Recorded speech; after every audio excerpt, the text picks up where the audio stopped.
So hello guys, hello बोलो बिस्मानू mood में नहीं है। सो गाइस, मैंने अपनी बिल्लू के लिए लेके आया था, बिस्मानू वाली बॉल ये लोग लेके आया था मोहम्मद अली रोड से। मम्मी पापा सब गई थी तो मैंने लेके आया था वहाँ से ये, क्योंकि रोड पे मिल रहा था और ये काफ़ी ज़्यादा क्यूट लग रहा था।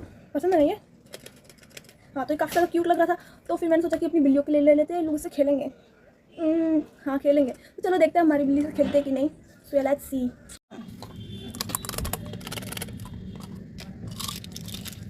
तो गाइस ये ट्रैक है और ये हम लोग का है। ये चूहा नहीं है गाइस, दिस इज़ टॉम। शक्ल देखो इसकी शक्ल, ही। तो गाइस चलो हम लोग ये ट्रैक लगाते हैं। थोड़ा साइड दो।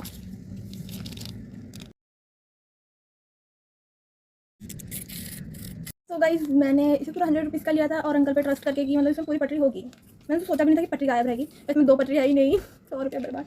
खैर, और ये आपको चूहा लग रहा है अगर, तो ये चूहा नहीं है। इसकी शक्ल देखो, ये टॉम है गाइस। टॉम तो बिल्ला था ना, टॉम एंड जेरी में। सो लोग तो खेल रहे हैं, लेट्स सी।